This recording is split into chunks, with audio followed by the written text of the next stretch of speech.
Gold, trusted gold buyers. మీరు తాకట్టు పెట్టిన బంగారాన్ని విడిపించి ఈ రోజు ఉన్న మార్కెట్ ధరకు కొనబడను. నమస్కారం అండి. సాధారణంగా పంచప్రాణాలు అంటుంటారు. పంచభూతాలు వింటూ ఉంటాం ఎక్కువగా, కానీ మాట వరుసకి ఏదైనా మాట్లాడాలనుకున్నప్పుడు పంచప్రాణాలన్నీ పెట్టాను ఈ రకంగా మాట్లాడుతుంటారు. ఏంటి పంచప్రాణాలు అంటే? పరమాత్మ ఈ శరీరాన్ని తాను ఇచ్చిన శరీరంలో ఆత్మను పెట్టి ఆత్మని నడపడానికి పంచప్రాణాలను పెట్టాడు. అంటే పంచభూతాల కలయిక కాబట్టి అలానా, లేదంటే ఇది పాంచభౌతికమైన శరీరంలో ప్రాణము, అపానము, సమానము, ఉదానము, వ్యానము అని 5 రకాల ప్రాణాలు. పంచప్రాణాలు 5 ఎక్కడుంటాయి? కాళ్ళలోనా, చేతిలోనా, లేదా చెవిలోనా, ముక్కులోనా? కాదు. హృదయంలో ప్రాణవాయువు ఉంది. హృదయంలో ప్రాణవాయువు ఎక్కడ? గుండె ఎక్కడ ఉందో అక్కడ. మలద్వారం వద్ద అపాన వాయువు ఉంది. నాభిలో సమాన వాయువు, బొడ్డు దగ్గర. కంఠమునందు ఉదాన వాయువు. ఇక దేహమంతయు వ్యానవాయువు. వ్యానము.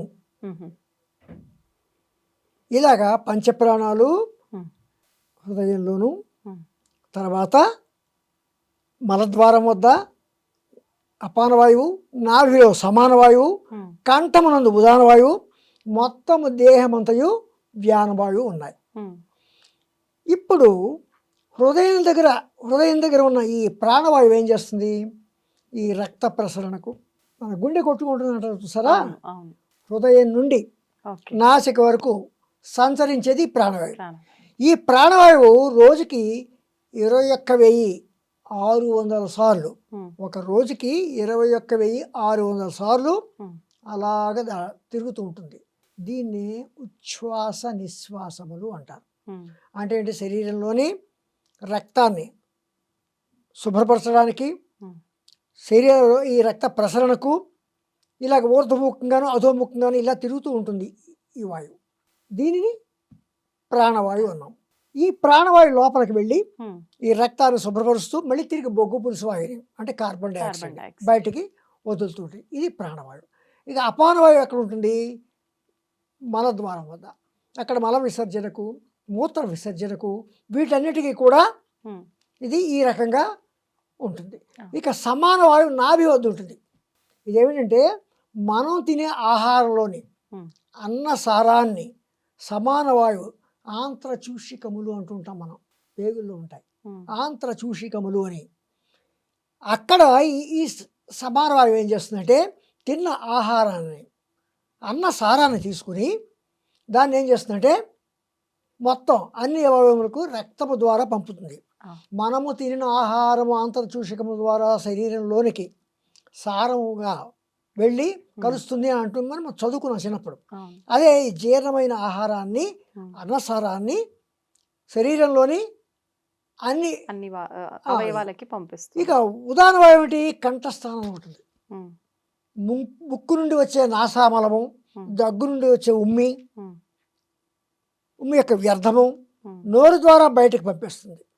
పరమాత్మ లేకుండా ఇవన్నీ సాగుతాయా? ఇందాక మీరు అడిగారు పరమాత్మ అన్నారు కదా.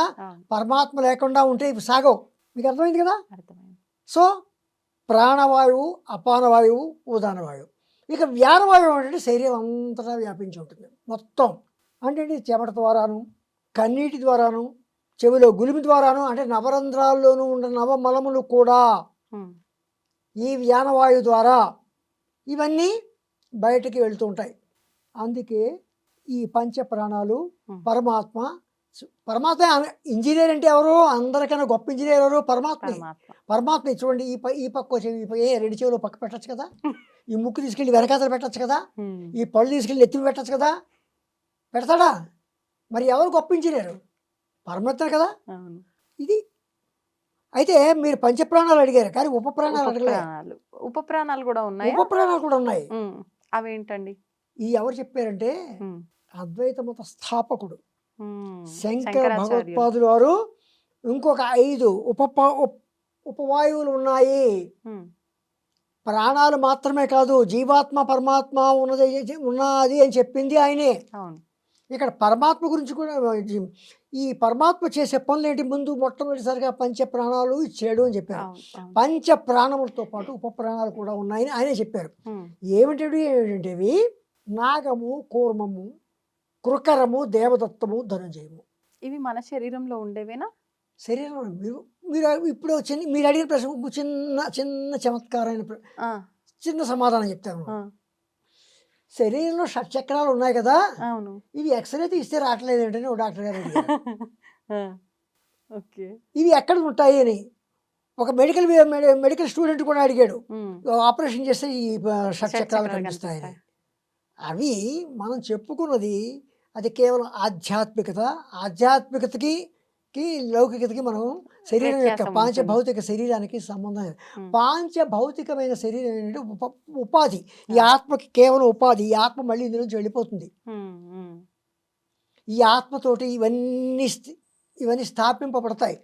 ఈ ప్రాణాలు కానీ, పంచ ప్రాణాలు కానీ, పంచ ఉప ప్రాణాలు కానీ, ఈ షట్చక్రాలు, ఉమ్, ఈ ఏమంటాం అంటే ఈ ఇడ, పింగళ, సుషుమ ఇవన్నీ కూడా ఉన్నాయి సార్. ఈ నాడులు ఉమ్, ఇవన్నీ కూడా కేవలం ఈ ఆత్మతోటి ఉమ్, అవి కూడా ప్రయాణం అవుతాయి. ఓకే. అయితే ఇక్కడ పంచ ప్రాణాలు ఏమన్నా నాగము, కూర్మము, కృకరము, దేవదత్తము, ధనుంజయమన్నాం కదా. ఉమ్, నాగం అనేది ఏంటి, ఉపప్రాణి కంఠం ఉంటుంది. ఆహా, అంటే మనం పంచప్రాణాలు ఆ, అనుకున్న వాటికి కంఠం ఇది ఇంకో రకంగా. కొన్ని అసంకల్పిత ప్రతీకార చర్యలు అంటుంటాం. కళ్ళు చూడండి, రెప్పపాటు మనకి రెప్పపాటు జరుగుతుందా, ఆ, అదే మనకు కావాలని రెప్ప మూసుకోవడం వేరు, అవును. నిమిషానికి జరుగుతూ ఉంటుంది. ఉమ్, ప్రతి నిమిషం మనంతనే రెప్ప వేయం కదా. అవును. అది అసంకల్పిత ప్రతీకార చర్య.